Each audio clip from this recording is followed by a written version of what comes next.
Hello again, crafting friends. Today we're all about purple. That's right.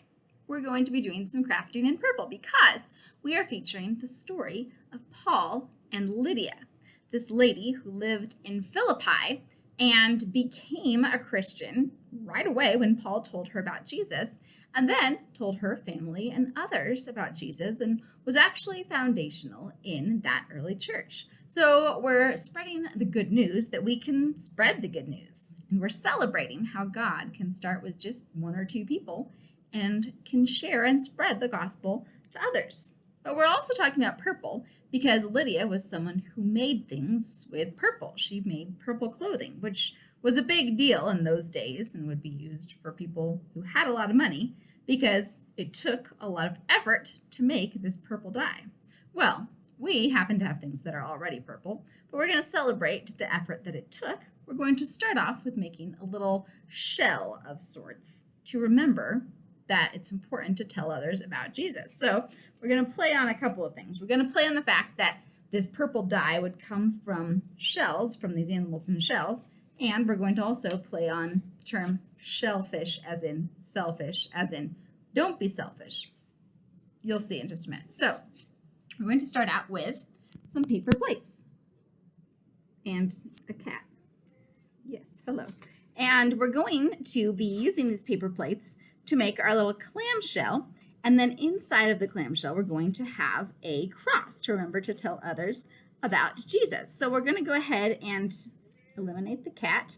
And then we're going to start off by gluing our cross onto our plate. We'll do the inside first, and then we'll decorate the outside. So we're going to start with a cross that I happen to have already cut out for our timing purposes. And the cross is not purple, but it very well could be. As a matter of fact, why don't we go ahead and make this cross purple? So we're going to have our purple cross, and it's going to go in the center of what will become my little clamshell-like thing, if you get the idea here. So, cutting out my purple cross, and I'm doing this first just because it will make it a little easier than trying to put it on something that's folded. You'll get that in a minute as well. So, here we go. Gluing on my cross. And I'm going to write here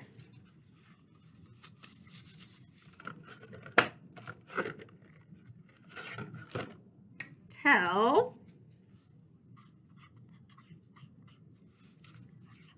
others about Jesus. And if we want to remember what all this purple business is about, we can write something like Paul shared the gospel with Lydia. Or we can write a reference here.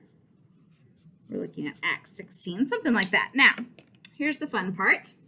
And if you'd like to, I'm going to put a little pom-pom here, which also features purple, just for fun. So here's my pom-pom. Now, here's the part where we're going to make this into a shell. So, very simply, I'm going to fold that paper plate over, and that will kind of have an appearance like a little clamshell. If you want to make it look even more clammy, you could always kind of outline some of these. And the extra cool thing is that often we see these shells as a symbol of baptism.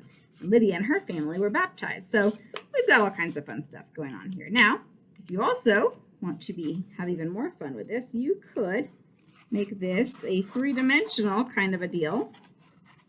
And we're going to put on some purple string, because why not? We're doing purple. Everything's in purple. And I have purple. So here's my purple string. Zoop. No, not for you, kitty cat. And I'm going to put the purple string over the glue here, and now I'm going to write the other part of my punny punchline. And this will be how I use my shell pun. So we're going to say on this side, wow, that was just right. We're going to say, don't let the cat too close to the camera. Don't be shellfish, like selfish. So here we go. We've got our clamshell here. Don't be shellfish. Tell others about Jesus. So remembering the story, remembering the meaning behind the story, and remembering all that fun purpley goodness. It's a great story for someone who loves purple. It's not my favorite color, but it's not bad either. All right, moving on to the next purple featuring craft. This one is going to also celebrate Lydia, who made things out of purple. And we're going to kind of make her a little clothesline with some purple elements. But first, we're going to have some fun with this. So we are going to dye our own purple features to add to this. We're going to start off with some water, and this is kind of fun. You can use paint as well or watercolor, but the kids are going to get in on the action here by creating their own purple. So we're going to add some blue and some red, because of course blue and red make purple.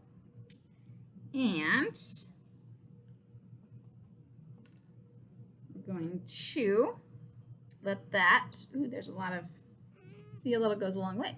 So here's, we have our purple dye, much easier than making it with those little shell creatures or whatever they use, right? So our purple is going to be used to dye some coffee filters. And it really does not take much.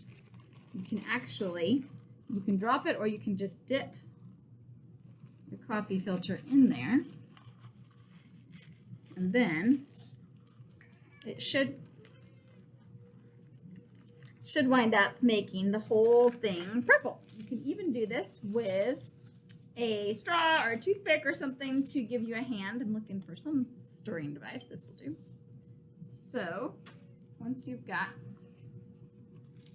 your purple, or if you would like, you can also, this one's rather lightly colored, but if I prepare it ahead of time with a little extra purple, that will really make it go a long way. So all I have to do is put some kind of purple on there, and then when I dip it in purple and purple, it will make it even more spread out. So once I've got my purple elements here, we're going to hang these up to dry, kind of literally. So we're going to take our purples and we're going to have some fun with them. We're going to take a piece of cardstock or paper and we're going to make Lydia's little purple clothesline here. So I'm going to start with a couple of clothespins. These are the old-fashioned kind. You can use the regular kind as well. But that's just going to form my clothesline for Lydia's clothes to go on. Now I'm going to take some more of that fun purple string and string it up between those clotheslines. And now I'm going to hang, quote unquote hang, actually glue, but we're going to hang those other elements on here. So we're going to have, here's my little clothesline hanging down, and if you want you can reinforce that with some glue or some tape. And then I'm going to cut out some more purple. So we can cut some fun shirts or outfits. I guess it would be more of like a tunic or a robe because, you know, it's the 1st century and they don't have things like t-shirts back then, but you get the idea. We're going to have some outfits, and here's that fun little purple dye that we made. And then we're going to have some more fun outfits. hanging on. They didn't wear pants, but we're going to do pants just because. So now we've got our purple clothes. And the neat thing is there's nothing to say that after Lydia and her household became Christians, they did not continue making that purple stuff. That was just how they kept their family going and kept the church going maybe too. Maybe they made purple things at church. You know, who knows? So we've got our purple clothes going on the clothesline here. We've got our purple, and you can let these dry too ahead of time. You don't just have to stick it right on there. And also we're going to put another little cross here because that's fun. If you have a purple one, do a purple one. Or I could have cut another purple one, you know? So now down here, I'm going to, again, remember why am I doing all this? Talk about the story. Lydia, you could do a direct verse or you could just paraphrase it. Lydia made purple clothes. She also taught others about Jesus. She was part of this wonderful Philippian church that Paul started in Philippi. So there we have our celebration of Lydia, celebration of purple. We have our purple clothes clothesline, and we have our don't be shellfish, tell everyone about Jesus clamshell. So a couple of fun potential crafts for you to use as you share this fun story of Lydia. If you have more time and you feel extra energetic, it can also be fun to make your own purple paint, not just with clothes dye, but you can do this with cooked beets or even cabbage or other purple items, and then you can actually stain cloth. But again, that takes some extra time and effort. So these are some fun, simple, anyone can do it crafts to share and celebrate the story of Lydia. Feel free to use it for whatever purposes you would like to, and come join us again, because every week we have new messages and craft ideas for you and your ministry, wherever and with whomever that might be. So, say goodbye, Fiona. Have a great week. Go make some crafts. Make some disciples. We'll see you next time.